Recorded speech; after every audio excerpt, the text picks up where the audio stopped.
பார்க்கிறோம். புதிய ஏற்பாட்டை பார்க்கிற வேளையில் 2 முக்கியமான நபர்களை நாம் அறிந்து கொள்ள முடியும். ஒன்று பவுல் அப்போஸ்தலன். பவுல் அப்போஸ்தலன் நிறைய காரியங்கள் செய்தபடியால் he is overshadowing others. அப்படி என்று சொன்னால் பேதுருவுடைய வாழ்க்கையில் நிறைய விஷயங்களை நம்ம அறிந்து கொள்ள முடியும். அப்போது முதலாவது ஆண்டவர் அழைத்த சீஷர்னு பார்க்கும்போது பேதுருவாக இருக்கிறார். அது மத்தேயு 4வது அதிகாரம் 18 20 ஆகிய வசனங்களில் பார்க்கிறாரு. மத்தேயு எழுதியிருக்கிறார், லூக்காவும். ஆனால் இப்போதைக்கு we will look into the book of Matthew. முதலாவது அவர் சொல்லுகிறத பார்க்குறோம். 4வது அதிகாரம் 18 20 வரைக்கும் வாசிக்கலாம் யாராவது. இயேசு கலிலேயா கடலோரமாய் நடந்து போகையில் இயேசு கலிலேயா கடலோரமாய் நடந்து போகையில் மீன் பிடிக்கிறவர்களாய் இருந்த ஆகிய பேதுரு எண்ணப்பட்ட சீமோனும் அவன் சகோதரன் அந்திரேயாவும் கடலில் வலை போட்டு கொண்டிருக்கிற போது அவர்களை கண்டு என் பின்னே வாருங்கள், உங்களை மனுஷரை பிடிக்கிறவர்களாக்குவேன் என்றார். Amen. So first is the call, என் பின்னே வாருங்கள், நான் உங்களை மனுஷர்களை ஆக்குவேன் என்று சொல்லி முதலாவது அழைக்கிறார். அப்போது அவருக்கு ஒரு ப்ரொஃபஷன் இருந்தது. he had a profession to do, he had things to do, எல்லாம் இருந்தது. ஆனால் அந்த பேதுருவை ஆண்டவர் எவ்விதமாக அழைக்கிறேன்னு சொன்னால், முதலாவது அதில் பார்க்குற வேளையில் என் பின்னே வாருங்கள் அழைக்கிறதை பார்க்கிறோம். So the first call in everybody's life, நம்முடைய வாழ்க்கையில் எல்லாருடைய வாழ்க்கையிலையும் முதல் அழைப்பு என்னன்னு சொன்னால், நாம் ஆண்டவருக்கு பின்னாக செல்ல வேண்டும். Amen. Come and follow me என்று அவர்கள் சொல்லுகிற வேளையில், ரெண்டாவது நம்ம இதை குறித்து talked about in the last 2 weeks, but I am just giving you ஒரு சம்மரியாக சொல்லுகிறேன் so that we can understand. அந்த இடத்துல பார்க்கிற வேளையில் Jesus said, I will send you out to fish for people. அப்போ மனிதர்களை பிடிக்கிறவர்களாக மாற்றுவேன் என்று சொல்லி அந்த இடத்துல ஆண்டவர் சொல்லுகிறத பார்க்கிறோம். So this calls us for, இப்போ இந்த மாதத்தில் நம்ம சபையாக நம்முடைய வீட்டு கூட்டம் இந்த காரியங்கள் எல்லாம் செஞ்சு கொண்டிருக்கிறோம். மென்டர்ஷிப்குள்ளாக போய் கொண்டு இருக்கிறோம். The purpose is primarily to be close with God. முன்பு ஆண்டவர் நமக்கு காட்டுகிற வழிகளை, ஆண்டவர் நமக்கு காட்டுகிற பாதையை அறிந்து பண்ணுவது. ரெண்டாவது, to continue as a response into what God is wanting to do in our lives. நம்முடைய வாழ்க்கையில் நம்ம ஆண்டவர் செய்வதற்கு வழியில் போவது. அப்போ வழியில் போவது அப்படின்னு சொல்லுகிற வேளையில் it means that we must leave the things that we are doing. Amen. அப்போ சாப்பிட்றோன்னு சொன்னால் விட்டுட்டு போயிடணும். Amen. Just giving a brief understanding. என்னன்னு சொன்னால், are we ready? That is the question. Are we ready to do the work of God? ஆண்டவருடைய சித்தத்தை செய்வதற்கு வாழ்க்கையில் தினந்தோறும் it is a routine for பீட்டருக்கு ஒரு நாளும் போய் மீன் பிடிக்கிறது ஒரு ரொட்டீன். நமக்கு ஆஃபீஸ் போகிறது ஒரு routine, R the work place, எந்த ஒர்க் பிளேஸில் நம்ம ஆண்டவர் வைத்திருக்கிறாரோ அந்த ஒர்க் பிளேஸில் போகிறது நமக்கு ஒரு routine. So once he was catching fish and now he has become a fishers of man. Amen. ஆனால் அது சாதாரணமாக ஆண்டவர் கூப்பிட்டாரு, அவர் வந்தார், உடனே மீன் பிடிக்கிறவரை விட்டுட்டு எல்லாவற்றையும் விட்டுட்டு அவர் செஞ்சு விட்டாரா? அந்த நாட்களில் இல்லை. எப்போ செஞ்சார்? 3 வருஷம் ஆண்டவர் கூட இருந்தார், அந்த நேரத்தில் செய்யலை. அவருடைய ஸ்டோரிஸ் எல்லாம் சில காரியங்கள் இன்றைக்கி லெட் அஸ் ரிமெம்பர். அதுக்கு பிற்பாடாக செஞ்சாரா? இல்லை, ஓடி போயிட்டார். அதுக்கு பிற்பாடாக செஞ்சாரா? அதுக்கு பிற்பாடாக after a long when he realized. So நம்முடைய வாழ்க்கையிலும் we might have decided I will follow Jesus. ஞானஸ்நானம் எடுத்தவங்க எத்தனை பேர் இந்த பாட்டை பாடுங்க? இயேசுவின் பின்னே. எனக்கு தெரிஞ்ச எல்லா இடத்துலையும் ஞானஸ்நானம் இந்த பாட்டு தான் பாடுறாங்க. போக துணிந்து, அதுதான் இங்கே இடத்துல பேதுரு இடத்துல I have decided to follow Jesus. பேதுரு டிசைட் பண்ணிட்டார், பின்னோக்கேன் நான். இன்னைக்கு ஒருவேளை நீங்கள் பின்னோக்கி கொண்டு இருக்கிறீங்கன்னு சொன்னால், if you forgot what God has called you to, then this is the call for you. அப்போ ரெண்டாவது, இது நம்ம 2 வாரம் ஒரு introduction, I'm just giving you the understanding. He started to follow Jesus. அவர் ஆண்டவரை தொடர்ந்து அவர் போவதற்கு ரெடி ஆகிவிட்டார்.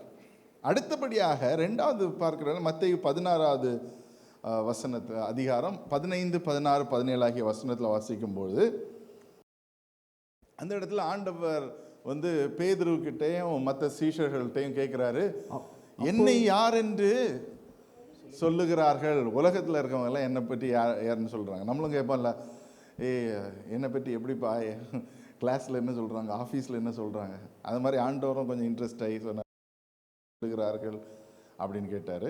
அதற்கு சிலர் ஆண்டவரே நீங்கள் வெயிட் ஆண்டவரே நீங்கள் ஒரு ஒரு டீச்சராக சிலர் சொல்லுகிறாங்க, சிலர் சொல்லுகிறாங்க ஆண்டவர் நீங்கள் பல அற்புதங்களை செய்கிறீங்க. அப்படி சிலர் different people into different things.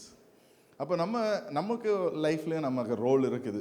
ஒரு தகப்பனாக ஒரு ரோல் இருக்குது, ஒரு தாயாராக ரோல் இருக்குது, ஒரு சகோதரனாக ரோல் இருக்குது, ஒரு சகோதரியாக ஒரு ரோல் இருக்குது. அப்படியாக நமக்கு ஒரு மகனாக மகளாக ஒரு ரோல் இருக்குது, எல்லாத்துலேயும் இருக்குது. அப்போது உங்கள் தகப்பனாட்ட போய் உங்களை யார் என்று சொல்லுகிறார் அப்படின்னு கேட்டால் நீ என் பையன்பான்னு சொல்லுவாங்க இல்லையா? So there is a relationship. அப்போது இந்த இடத்துல பேதுரு இடத்துல ஆண்டவர் கேட்பதற்கும் ஒரு அர்த்தம் இருக்குது. ஏன்னா ஆண்டவருக்கு தெரியும் பேதுருக்கு மேலே இந்த ஒரு பெரிதான ஒரு அழைப்பு இருக்கிறது என்று சொல்லி பேதுருட்ட கேட்கிறாரு. சுற்றி வராமல் கடைசியாக சொல்கிறாரு, நீ என்ன சொல்லுகிறாய் அப்படின்னு கேட்குறாரு. ஸோ இன்றைக்கு ஆண்டவர் நமக்கு நிறைய விஷயங்கள் இருக்கலாம், நமக்கு நிறைய ரோல்ஸ் இருக்கலாம், நமக்கு நிறைய விஷயங்கள் நம்முடைய வாழ்க்கையில் செய்து கொண்டு இருக்கலாம். ஆண்டவர் இன்னைக்கு கேட்குறதெல்லாம் வாட் டு யூ ஐ ஆம். அப்போ ஆண்டவருக்கும் நமக்கு இருக்கிற ஒரு பர்சனல் கனெக்ஷன் என்னவாக இருக்குது? What is the personal connect that you have with God today in your life? Is it a son daughter relationship, ஒரு மகன் ஒரு மகளுக்குள்ளாக இருக்கிற ரிலேஷன்ஷிப்பா, இல்லைன்னா ஒரு தகப்பன் ஒரு தாயார்கிட்ட இருக்கிற ரிலேஷன்ஷிப்பா, எந்த விதமான?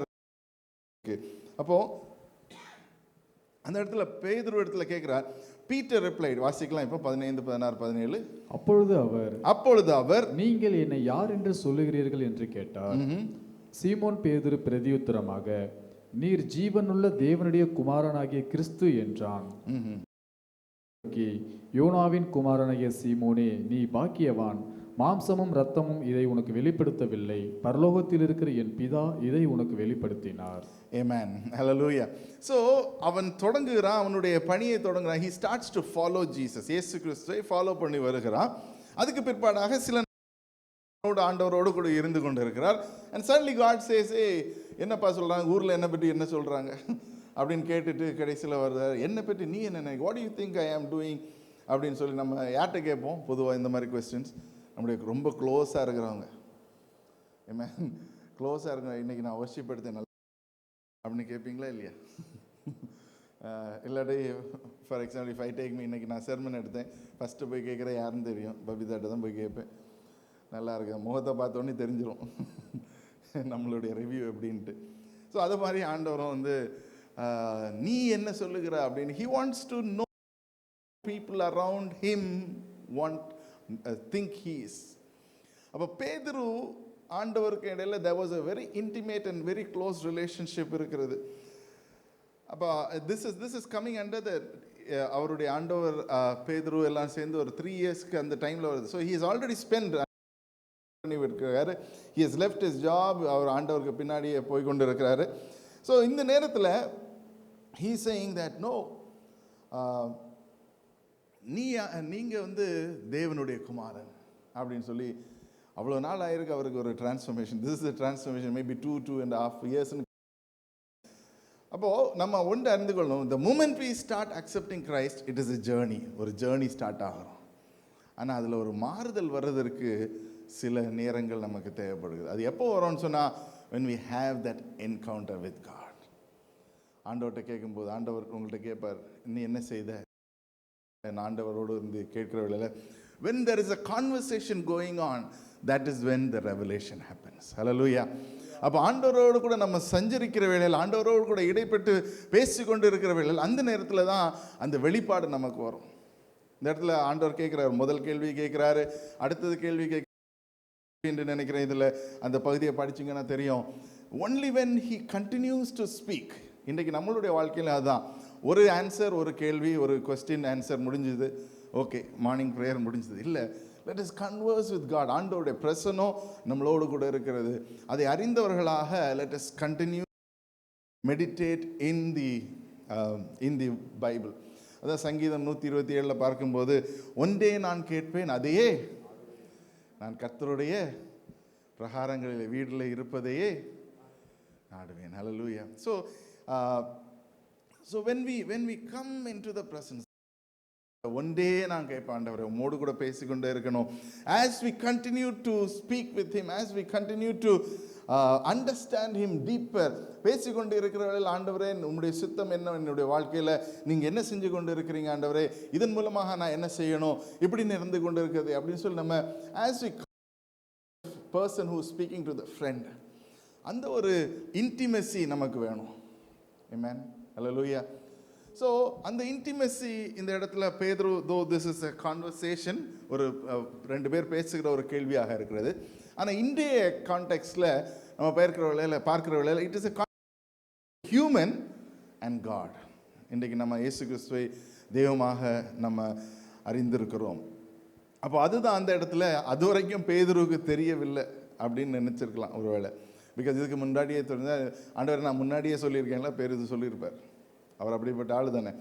ஸோ இந்த இடத்துல பார்க்க சொல்லவில்லை. Then God, Jesus, after all these things, he want to also get a feedback. சரி, நான் இவங்களுக்கு கூட நிறைய நேரம் ஸ்பெண்ட் பண்ணியிருக்கிறேன், இவங்க இதுவரைக்கும் என்னை பற்றி என்ன தெரிஞ்சுக்கொண்டாங்க. Amen. This is like the year end review. நான் இவ்வளோ நாள் எல்லாம் செஞ்சேன், இப்போ என்ன நடக்கும் for Peter but for Jesus என்று பார்க்கலாம். அப்போது when we have that intimacy, ஆண்டவரோடு கூட இடைப்படுகிற வேளையில், ஆண்டவரோடு கூட சஞ்சரிக்கிற வேளையில், when we continue to work in the hands of God, when we continue to be doing things what God is asking us, ஆண்டவர் நம்மளை குறித்து நமக்கு முன்வைக்கிறாரோ அந்த இடத்துல நாம் தெளிவாக ஆண்டவரை குறித்து அறிந்து கொள்ள முடியும். when we have a deeper intimacy with God, அந்த நேரத்தில் ஆண்டவரை பற்றி அதிகமாக நாம் அறிந்து கொள்ள முடியும். மூன்றாவது ஒரு சம்பவத்தை பார்க்கலாம். First he was called to follow, ரெண்டாவது he was called to confess. இதுதான் ரெண்டாவது point. the first point is call to follow in the life of Peter. ரெண்டாவது a call to confess. அப்போ இன்றைக்கு நம்முடைய வாழ்க்கையிலும் there is a call to confess, saying that Lord, I am ready to be in the presence of God. ஆண்டவருடைய பிரசன்னத்தில் ப்ரைவேட்டாக இருந்தாலும் சரி, பப்ளிக்காக இருந்தாலும் சரி, we need to affirm our faith. நம்ம ஆண்டவரோடு கூட எவ்விதமாக இருக்கிறோம் என்பதை ஆணித்தரமாக நாம் விசுவாசித்து அதில் நடப்பதற்கு அழைக்கப்படுகிறோம். யோவான் எழுதின சுவிசேஷம் 13வது அதிகாரம் 6லேருந்து ஒரு 6வது வசனத்திலிருந்து வாசிக்கலாம். John chapter 13 verses 6 onwards. அவர் சீமோன் பேதுருவிடத்தில் வந்தபோது அவன் அவரை நோக்கி ஆண்டவரே நீர் என் கால்களை கழுவலாமா என்றான். நீர் என் கால்களை கழுகலாம். இயேசு அவனுக்கு பிரதியுத்தரமாக, நான் செய்கிறது இன்னதென்று இப்பொழுது நீ அறியாய், இனிமேல் அறிவாய் என்றார். பேதுரு அவரை நோக்கி, நீர் ஒரு காலும் என் கால்களை கழுவப்படாது என்றான். இயேசு அவனுக்கு பிரதியுத்தரமாக, நான் உன்னை கழுவாவிட்டால் என்னிடத்தில் உனக்கு பங்கில்லை என்றார். பேதுரு, ஆண்டவரே, என் கால்களை மாத்திரமல்ல, என் கைகளையும் என் தலையையும் கூட கழுவ வேண்டும் என்றான். Amen. The third is a journey. நம்மளுடைய இருதயத்தில் நம்ம பார்க்கிற ஒரு ஜேர்னியாக இருக்கு இந்த பகுதியை பார்க்கறதுல. It shows the humble, இல்லையா? ஐயோ நீ எங்கள் காலெலாம் தொடாதீங்க, ஐயோ இது பண்ணாதீங்க, நம்மளும் சொல்லுவோம்ல, ஐயோ இதெல்லாம் பண்ணாதீங்க, இது செய்யாதீங்க, நீங்கள் இப்படி இருந்தாலே போதும். That shows the humble heart. That is very genuine. பேதுருவுடைய அந்த இருதயம். He says, Lord, you cannot do this. நீங்கள் இது செய்ய முடியாது அப்படின்ட்டு சொல்ல. Now on the other side பார்க்கிற வேளையில் what is he doing? God is wanting to do something. ஆண்டவர் ஒரு காரியத்தை செய்து கொண்டிருக்கிறார், அதை அவன் தடுக்கிறவனாக இருக்கிறான். காட், ஆண்டவராகிய இயேசு கிறிஸ்து அதை செய்வதற்கு ஒரு அர்த்தம் இருக்கிறது. ஓகே, அந்த அர்த்தத்தை குறித்து அதுக்கு பிற்பாடாக அவர் சொல்லுகிறத பார்க்கிறோம். 14, 15, 16 ஆகிய வசனங்களை வைத்து மையமாக வைத்து பார்க்கிற வேளையில் he wants to show them that I am okay to be the least. சிறியவனாக இருப்பதற்கு நான் ரெடியாக இருக்கிறேன் என்பதை அவர் அந்த இடத்துல 16, 17 ஆகிய வசனங்களை வாசிக்கலாம். அதில் 15லேருந்து வாசிக்கலாம். நான் உங்களுக்கு செய்தது போல நீங்களும் செய்யும்படி நான் உங்களுக்கு செய்தது போல நீங்களும் செய்யும்படி உங்களுக்கு மாதிரியை காண்பித்தேன். I am just giving an example அப்படின்னு சொல்லி ஆண்டவர் சொல்கிறார். அடுத்த வசனம், மெய்யாகவே மெய்யாக சொல்லுகிறேன், ஊழியக்காரன் தன் எஜமானிலும் பெரியவன் அல்ல, அனுப்பப்பட்டவன் தன்னை அனுப்பினவரிலும் பெரியவன் அல்ல. ஆமென். ஸோ ஆண்டவர் அவங்களுக்கு கொஞ்சம் டீச்சிங்ஸை கொடுத்து கொண்டு இருக்கிறார். ஸோ நீங்கள் செய்யணும்னு சொன்னால் நான் உங்களுக்கு இதை செஞ்சது Paul you are also called to humble yourself. அப்போ பேதுருவுக்கு we need to understand சில நேரங்களில் நம்முடைய வாழ்க்கையில் நம்ம சில காரியங்களை ரிஃப்யூஸ் பண்ணுறோம். It can B a refusal to do anything. It can be a refusal to go to India. இல்லை நான் இந்தியா போகலை, இல்லை நான் இந்த ஊருக்கு போகலை, இல்லை நான் இந்த வேலையை செய்யலை, இந்த ஜாபில் நான் எனக்கு வேண்டாம். ஸோ சில நேரங்களில் when things come on our way, நம்முடைய வழியில் வரும்போது பேதுருவை போல நம்ம அதோடைய அந்த இட்டர்னல் பர்பஸ், ஆண்டவர் நம்முடைய வாழ்க்கையில் வைக்கிற சித்தங்களை அறியாதபடியாக somehow we think that it is just to be அப்படின்னு சொல்லுவோம். ஸோ அது என்ன குறிக்குதுன்னா நம்முடைய ஒரு ரிஃப்யூசல் பண்ணுகிற ஒரு ஹார்ட்டை குறிக்குது. அப்போ இன்றைக்கு நம்முடைய வாழ்க்கையில் எதை ரிஃப்யூஸ் பண்ணியிருக்கோம், அதை ரிஃப்யூஸ் பண்ணுகிறதுனால நம்ம வாழ்க்கையில் ஏதாவது விளைவுகள் இருக்கிறதா அப்படின்னு சொல்லி நம்ம கொஞ்சம் சிந்திக்க முடியும். So firstly Peter was called, secondly he confuse, third, மூன்றாவது ஆண்டவர் செய்து கொண்டு இருக்கிற காரியத்தில் அவன் என்ன செய்கிறான், தடுத்து நிறுத்துகிற மாதிரி செய்கிறான். அப்போ ஆண்டவர் என்ன சொல்லுகிறார், அதுக்கு பிற்பாடாக he calls him and says, hey, நான் ஒரு காரியத்தை செய்கிறேன். sometimes when things go on away, நம்ம வந்து எப்படி இருப்போம்னு சொன்னால் இது எல்லாத்தையும் தான் நான் வந்து செய்வேன் அப்படின்னு சொல்லுவோம். பட் the Christian life, கிறிஸ்தவ வாழ்க்கையின் பாதை எல்லாமே நம்ம தெரிஞ்சு செய்வதில்லை, தெரியாமல் கால் வைக்கும்போது ஆண்டவர் வழி நடத்துகிறது. Amen, hallelujah. அநேக நேரத்தில் என்ன, even I can tell so many testimonies. சில நேரங்களில் இதெல்லாம் செய்ய முடியுமா, இப்படி செய்ய முடியுமா, நோ, தட் இஸ் த கால். இன்றைக்கு நமக்கு அழைப்பு என்னன்னு சொன்னால் we have to become bold. hallelujah, amen. பக்கத்தில் பார்த்து சொல்லுங்கள், be bold. தைரியமாக இருங்க. போல்டுன்னா தைரியமாக இருங்க. ரெண்டாவது, be courageous. தைரியமாக ஒரு காரியத்தை செய்யுங்க. வாரத்தில் நம்ம வந்து பேதுரு தண்ணீரின் மேலே நடந்ததை பற்றி பார்த்தோம். அந்த இடத்துலையும் பேதுரு என்ன செய்கிறான், தைரியமாக எடுத்து காலை வைத்துறான். அந்த பகுதியை வாசிச்சிங்கன்னு சொன்னால், will not go there, I'm just sharing that what I shared in week 1. அப்போ அந்த இதில் பார்த்தீங்கன்னு சொன்னால் முதல்ல தைரியமாக கால் எடுத்து வைக்கிறான். ஆனால் கொஞ்ச நேரத்தில் சுற்றி முட்டி பார்க்குற வேலை he lost his focus. அதுதான் அன்னைக்கு பார்த்தோம். So we have to be focused அப்படின்ட்டு பார்த்தோம். இந்த இடத்துல பேதுருவுடைய வாழ்க்கையில் பார்க்கும்போது he starts to refuse. ஐயோ ஆண்டவரே, எனக்கு இது செய்யாதீங்க. நம்ம ஜென்ரலாக பார்த்தா அது கரெக்டாக தானே இருக்குது. ஒருத்தங்களுடைய காலை அவர் கழுகிறாரு, டீச்சரு, அவர் எங்களோடு கூட இருக்கிறாரு, நம்ம வாத்தியார். யோசிச்சு பாருங்கள், உங்கள் வாத்தியார், ஸ்கூல் வாத்தியார் வந்து டக்குன்னு வந்து, ஏய் உட்காருப்பா, நான் காலை கழுகுறேன்னு சொன்னேன், நீங்கள் விடுவீங்களா? Obviously no. அப்போ ஒன்று அவர் சொல்ல, உனக்கும் எனக்கும் இன்னைக்குலேருந்து ரிலேஷன்ஷிப்பே கட்டு அப்படின்னு உடனே உட்காந்து, ஐயா என்ன வேணாலும் செய்யுங்க. Exactly the same thing that Peter did. ஐயோ ஆண்டவரே, அதெல்லாம் சொல்லாதீங்க, அப்படிலாம் சொல்லாதீங்க, என் கை கால் உடம்பு எத்தனை மணி நேரம் வேணாலும் குளிப்பாட்டுங்க, ஸ்விம்மிங் பூல் வேணால் தூக்கி போடுங்க, I am okay. So he shifts his focus from being a refuse பண்ணுகிற ஒருத்தனா இந்த பேதுரு மாறிவிட்டு எவ்விதமாக மாறிவிடுகிறான் என்று பார்க்கிற வேளையில் முழுமையாக ஒப்பு கொடுக்கிறவனாக மாறிவிடுகிறான். That is the shift that God is expecting us. பக்கத்தில் turn around and say, God is expecting a shift உங்கள் லைஃப்பில் அப்படின்னு சொல்லுங்கள். ஆமென். ஒரு ஷிஃப்ட் பேதுருடைய வாழ்க்கையில் அவன் செய்கிற ஒரு ஷிஃப்ட், நாட் ஃப்ரம் ஒரு ரிஃப்யூசல் பாயிண்ட்லேருந்து, இல்லை நான் இது என்னால் செய்ய முடியாது, இப்படி செய்ய முடியாது, கால்மை எழும்ப முடியாது அப்படின்ற ஒரு சேலஞ்சிங்கான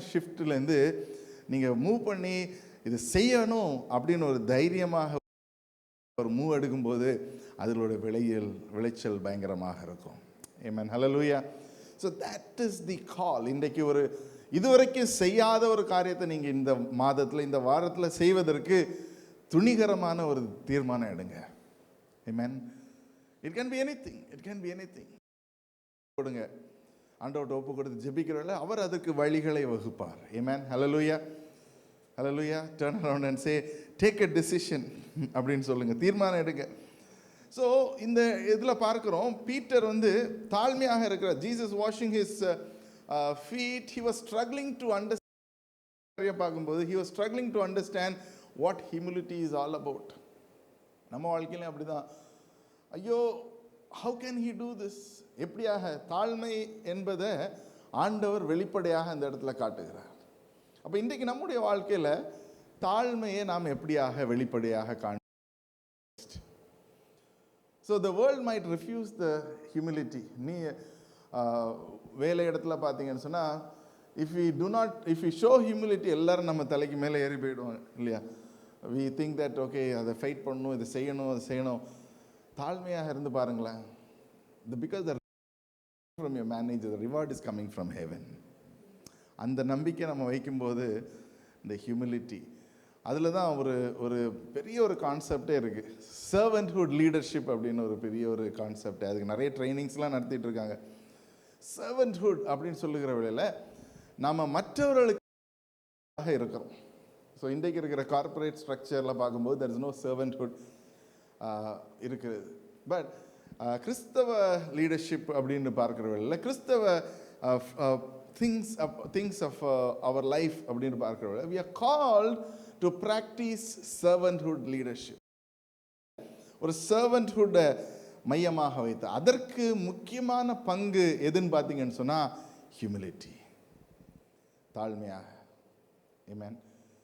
So there are many examples நம்முடைய வாழ்க்கையில். even as I speak, you know எந்தெந்த இடத்துல நம்ம தாழ்மை. that is okay. இது வரைக்கும் உங்களுக்கு ரிஃப்ளெக்ட் பண்ண டைம் கிடைக்கல, that is perfectly fine. But today God is asking you to reflect on it. எந்தெந்த இடத்துல தாழ்மையில் நம்ம கொஞ்சம் குறைந்திருக்கிறோமோ. யாரோ ஒருத்தங்க நம்மள்ட்ட கேட்பாங்க, அதை எடுத்து கொடுப்பா, ஏன் கை கால்லாம் நல்லா தானே இருக்குது, எடுக்க வேண்டியது தானே. இது நம்ம வீட்டில் தான் செய்வோம். பட் அந்த இடத்துல தாழ்மையாக யோசித்து அதை செஞ்சு பாருங்களேன், எடுத்து தான் கொடுத்து பாருங்களேன். that breaks our attitude. Amen. நம்ம வீட்டில் நான் செய்ய மாட்டேன், வெளியே யார் கேட்டாலும் செஞ்சுக்கிடுவேன், அப்படி நம்ம சிலர் இருக்கிறோம்னு சொன்னால், முதல்ல நீங்கள் மாறணும், உள்ளாக மாறும். Amen. உள்ளாக மாறலைன்னா வெளியே மாறாது. So that is where humility comes in. தாழ்மை வரும்போது there is humility. Humility is a mark of the kingdom of God. தேவனுடைய ராஜ்யத்தில் ஆண்டவர் சொல்வார், குழந்தைங்களை பார்த்து, சிறு பிள்ளைகளே என்னிடத்திலே வருவதற்கு இடம் கொடாதிருங்கள்னு சொல்லல, தடை பண்ணாதிருங்கள் தான் சொல்லுவார். why is because he likes them. ஏன்னா அவங்களுக்கு ஒரு மனசில் ஒரு கபடமும் இல்லை. they don't devise things, they just come as they are. So அந்த ஹியூமிலிட்டி இன்றைக்கு நமக்கு ஒரு இடத்துலையும் நம்ம ஆக்ட்ஸ் ஆஃப் ஹியூமிலிட்டி நம்மளுடைய வீட்டில் தொடங்கும், சபையில் தொடங்கும், எங்கெங்கே என்ன சின்ன ஒரு காரியமாக இருந்தாலும் you are called to do with humility. Amen. Hallelujah. நான்காவது பார்க்கிற வேளையில் Pedro, he went through a denial. இதை பற்றி நம்ம சில விஷயங்கள் பார்த்தோம், இன்னைக்கு கொஞ்சம் கூட ஆழமாக அதில் பார்க்குறோம். he went through denial. முதலாவது ரிஃப்யூசல், அதுக்கு பிற்பாடு அடுத்த டினையல். அப்போ டினையலுக்குள்ளே வருகிற வேளையில் என்ன நடக்குது அப்படின்னு சொன்னால், he has his attitude எப்படி இருக்குன்னு சொன்னால், எல்லாம் முடிஞ்சு போச்சு என்னுடைய வாழ்க்கையில். வாசிக்கலாம், யோவான் எழுதின சுவிசேஷம் 21வது அதிகாரம் 15 17 வரைக்கும். அவர்கள் போஜனம் பண்ணின பின்பு இயேசு யோனாவின் குமாரனாகிய சீமோனே, இவர்களிலும் அதிகமாய் நீ என்னிடத்தில் அன்பாயிருக்கிறாயா என்றார். அதற்கு அவன், ஆம் ஆண்டவரே, உம்மை நேசிக்கிறேன் என்பதை நீர் அறிவீர் என்றான். அவர், என் ஆட்டுக்குட்டிகளை மேய்ப்பாயாக என்றார். இரண்டாம் தரம் அவர் அவனை நோக்கி, யோனாவின் குமாரன் நீ என்னிடத்தில் அன்பாயிருக்கிறாயா என்றார். அதற்கு அவன், ஆம் ஆண்டவரே, உம்மை நேசிக்கிறேன் என்பதை நீர் அறிவீர் என்றான். அவர், என் ஆடுகளை மேய்ப்பாயாக என்றார். மூன்றாம் தரம் அவர் அவனை நோக்கி, யோனாவின் குமாரனாகிய சீமோனே, நீ என்னை நேசிக்கிறாயா என்றார். என்னை நேசிக்கிறாயா என்று அவர் மூன்றாம் தரம் தன்னை கேட்டபடியினாலே, ஆண்டவரே, நீர் எல்லாவற்றையும் அறிந்திருக்கிறீர், நான் உம்மை நேசிக்கிறேன் என்பதையும் நீர் அறிவீர் என்றான். என் ஆடுகளை மேய்ப்பாயாக என்றார். Amen. Hallelujah. ஸோ இதை ஆண்டவர் பேதுரு என்ன வழியாக போகிறான் என்று தெரிந்ததுக்கு பிற்பாடாகும் இல்லை என் ஆடுகளை மேய்ப்பார் என்று சொல்லுகிறார். Amen. அவன் தகுதி பெற்றது நிமித்தமாக அல்ல, ஆண்டவர் அவனை தகுதிப்படுத்துவதற்கு அவன் ஒப்பு கொடுத்தது நிமித்தமாக. Amen. ஸோ சில நேரத்தில் நம்ம நினைப்போம், நம்ம எல்லாம் முடிச்சுட்டு இதெல்லாம் நடந்து முடிஞ்சதுக்கப்புறம் நான் செய்ய போகிறேன்.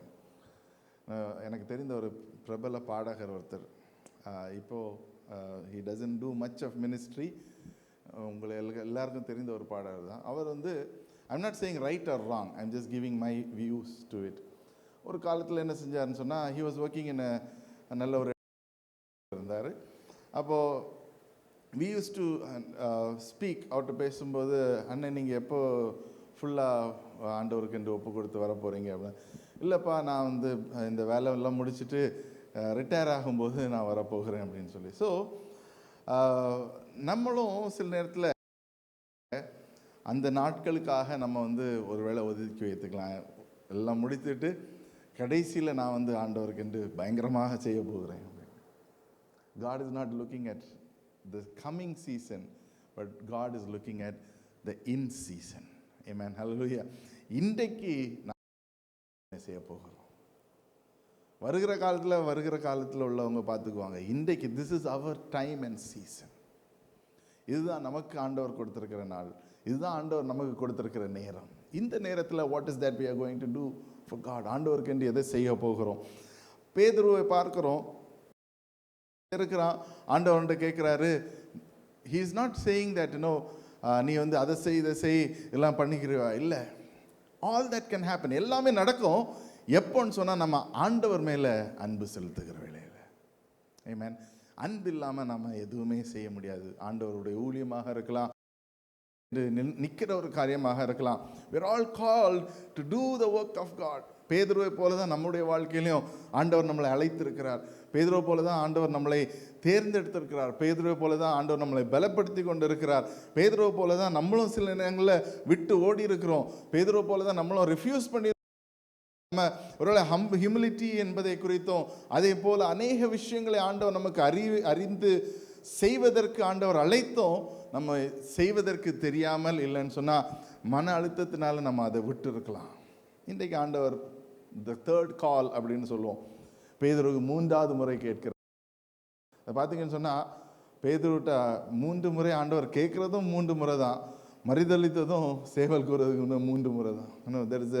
there is a good thing about 3 and a bad thing about 3. Amen. 3வது முறை கேட்குற வேளையில் அவன் சொல்லுகிறான், ஆண்டவரே தெரியாதா? பவுல் அப்போஸ்தலன் அதே போல தான் ஆண்டவர்கிட்ட போய் கேட்குறான், ஆண்டவரே நான் I am going through this pain, remove this தான், என்னுடைய இந்த சரீரத்தில் இருக்கிற முள்ளை எடுத்து விடுங்க. ஆண்டவர் சொல்ல, என் கிருபை உனக்கு போதுமானதாக இருக்கிறது.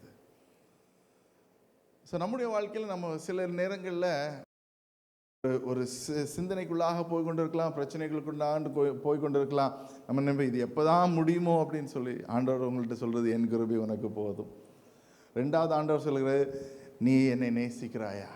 இந்த பிரச்சனை மத்தியிலையும் யோபை போல நீ என்னை நேசிக்கிறாயா? ஆமென். பேதுரு நமக்கு தெரியும், யோபுடைய வாழ்க்கையில் அவனுடைய மனைவி என்ன சொல்லுகிறா? யோபை பார்த்து, நீ ஆண்டவரை சபிச்சுட்டு ஜீவனை விட்டுருப்பா, இதுக்கு மேலே நீ என்ன செய்ய முடியும்? ஆனால் யோபு ஆண்டவரை பற்றி கொண்டு, ஆமென், ஹல்லேலூயா. ஆண்டவரை பற்றி கொண்டவர்களை ஆண்டவர் என்றைக்குமே கைவிடுவதில்லை. அதுதான் பேதுருடைய வாழ்க்கையில் நம்ம பார்க்குறோம். அவன் பற்றி கொண்டான், நல்லபடியாக பிடித்து கொண்டான். ஆண்டவரே உங்களுக்கு தெரியும் நான் உங்கள் மேலே எவ்வளோ அன்பு செலுத்துகிறேன். அதே போல தான் அவன் ரிஃப்யூசல் பண்ணுறது ஒரு சைடில் இருக்கலாம், தாழ்மையின் நிமித்தமாக ஏன் கால்களை கழுவக்கூடாது அப்படின்னு சொல்லுகிறான். அதே நேரத்தில் ஆண்டவர் அவன்கிட்ட சொல்லுகிறாரு, நீ உனக்கும் எனக்கும் பங்கு இல்லை, நீ அப்படி சொன்னா அப்படின்னு சொல்லுகிறார். he shifts his view, he shifts his focus to say that ஆண்டவரை நான் முழுவதுமாக கழுகுங்கன்னு சொல்லி.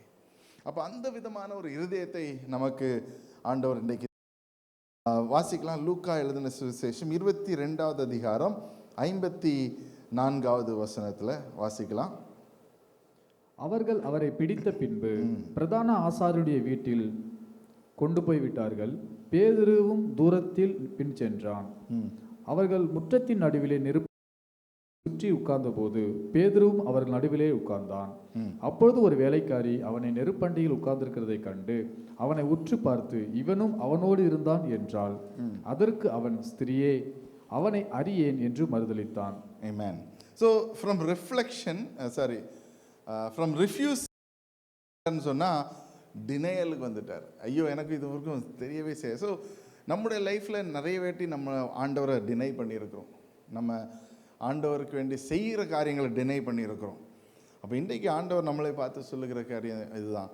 What ever you are denied. இது வரைக்கும் டினைடுன்னா தெரியும், பாஸ்வேர்டு போடும்போது என்ன செய்யும், ஆக்சஸ் டினைடு. அப்போ இன்றைக்கி யோசிச்சு பாருங்கள், ஆண்டவர் உங்களுக்கு ஒரு காரியத்தை வெளிப்படுத்துகிறார், நீங்கள் செய்யாமல் விட்டீங்கன்னு சொன்னால் you are denying access for God. உங்களை கொண்டு ஒரு காரியத்தை செய்வதற்கு ஆண்டவர் விரும்புகிறார். ஆனால் அதுக்கு நம்ம ஆக்சஸ் கொடுக்கணும். அதுக்கு போல ஐயோ எனக்கு தெரியாதுன்னு சொல்கிறது இல்லை. பட் அப்படி சொல்லியிருந்தீங்கன்னா பேதுரு போல மனமாறுவதற்கும் நம்ம தயாராக இருக்கணும். ஆனால் Peter is a very typical person. யூதராக இருக்கிறார். ஒன்று இஸ்ரேலில் நடந்த அதே பிரச்சனை தான், நமக்கு அதே பிரச்சனை தான். Again and again and again we sometimes fumble. எழும்பி வந்து அப்படி போய் கொண்டிருக்கிற வேளையில் ஆண்டவரை பற்றி கொள்ளுகிற வேளையில் ஆண்டவர் நம்மளை வழி நடத்துவார். கடைசியாக ஒரு வசனத்தை வாசிக்கலாம். இது எல்லாத்தையும் வைத்து பேதுரு அவருடைய லெட்டர்ஸ் எழுதுகிற வேளையில் 2 பேதுரு 1வது அதிகாரம் 12வது வசனத்தில் அழகாக எழுதியிருக்கிறார். 2 Peter chapter 1 verse 12 to 15. இது நிமித்தம்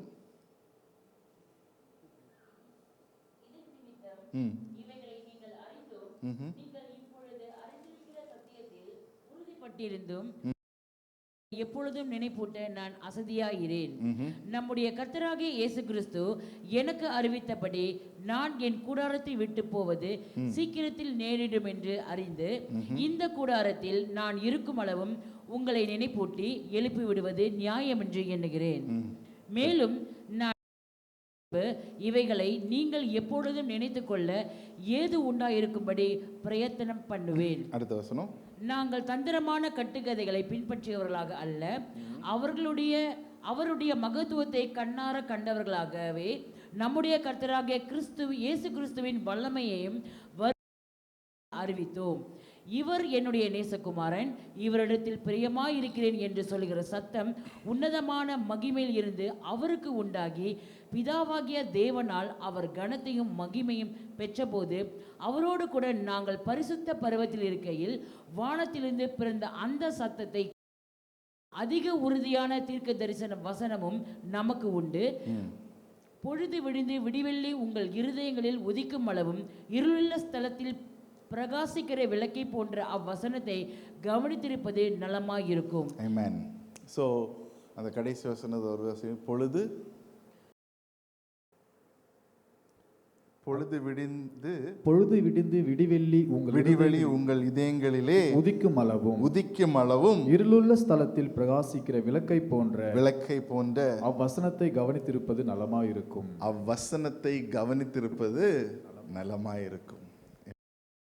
அவர் சொல்லுகிறார், நாங்கள் சாட்சியாக இருந்தோம், நாங்கள் அநேக விஷயங்களை பார்த்துருக்குறோம்.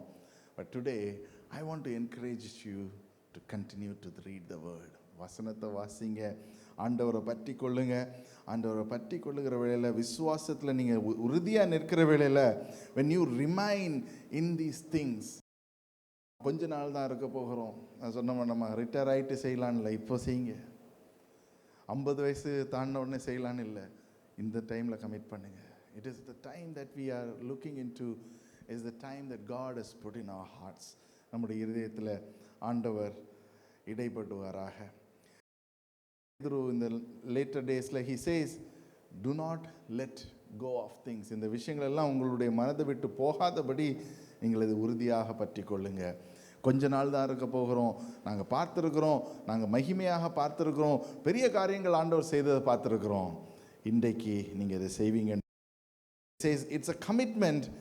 You take a commitment to be remaining in the hands of the shepherd. அந்த சீஷராகி அந்த ஆண்டவராகிய இயேசு கிறிஸ்து ஒரு மெய்ப்பராக இருக்கிறதுல நம்ம இன்றைக்கு உறுதியாக பற்றி கொள்ள வேண்டும். Amen. Hallelujah. To summarize, முதலாவது நம்ம பார்த்தோம், we are called to follow. பேதுருவை போல ஃபாலோ பண்ணுவதற்கு நம்ம அழைக்கப்பட்டிருக்கிறோம். Once we follow, we understand that God has put some things. அதனால் ஆண்டவருக்கு பண்ணுவோம், ஆண்டவரே நான் பேதுருவை போல I recall the things in my life. I know who you are in my life என்று இன்னைக்கு கன்ஃபஸ் பண்ணுவோம். மூன்றாவது நம்முடைய இருதயங்களை பார்ப்போம். Can you all come please? மூன்றாவது நம்ம ஆண்டவருடைய இருதயத்தை பார்க்கிற வேளையில் ஆண்டவர் எவ்விதமாக நம்மளை ஹம்பிளாக இருக்க, தாழ்மையாக இருக்கணும் அப்படின்னு நினைக்கிறாரோ அந்த தாழ்மை நம்ம வைப்போம். நான்காவது பேதுருவுடைய ரிஃப்யூஸலை பார்க்குறோம். அவன் ரிஃப்யூஸ் பண்ணுகிற, ஆண்டவரை இது செய்யாதீங்க, பட் நம்ம நினைக்கிறோம் நம்ம ஹம்பிளாக இருக்கிறோம்னு சொல்லி. Not necessary. There is a cover up. அது ஆண்டவர் நம்மளை எடுத்துக்கொண்டு போகிற வழியை ஒருவேளை பிளாக் பண்ணதாக இருக்கலாம். So we have to have the discernment. அந்த ஒரு டிசர்ன்மெண்ட் நமக்கு வேணும். அது எப்படியாக ஆண்டவருடைய சித்தம் என்று தெரிவது, அதற்கு நம்ம என்ன செய்யணும்? ஆண்டவருடைய பிரசன்னத்தில் when we do that and when we deny, சில விஷயங்களை இல்லை நான் இதை செய்ய மாட்டேன் அப்படின்னு சொல்லி டினை பண்ணணும். பேதுரு டினை பண்ணா, ஆனால் டினை பண்ணது ஆண்டவரை டினை பண்ணா. இன்றைக்கு நம்ம செய்ய வேண்டியது நம்முடைய பாவங்களை டினை பண்ணணும், நம்முடைய சுகங்களை, சில விஷயங்களை டினை பண்ணணும். Deny God will restore us. பேதுரு எப்படி ரெஸ்டோர் பண்ணாரோ அதே போல் ஆண்டவர் நம்மளை இன்றைக்கு ரெஸ்டோர் பண்ணுவதற்கு கிருபை உள்ளவராக இருக்கிறார். அதை குறித்து அதுக்கு பிற்பாடாக ஆண்டவர் பயங்கரமாக அவனை எடுத்து பயன்படுத்துகிறத பார்க்கிறோம். He became the leader, the primary leader of the first church. And அதுக்கு பிற்பாடாக பார்க்கிறோம் நிழலிலே சுகத்தை அடைந்தார்கள் என்று பார்க்கிறோம். Amen. Hallelujah. அப்பேற்பட்ட ஒரு தராக ஆண்டவர் அவனை மாற்றினார். Amen. Hallelujah. அப்போ ஆண்டவர் அவரை கொண்டு இவ்வளோ செய்ய, நம்மை கொண்டு எவ்வளோ செய்ய முடியும்? Amen. அப்படியே கண்களை மூடி ஆண்டவர் நோக்கி பார்ப்போமா?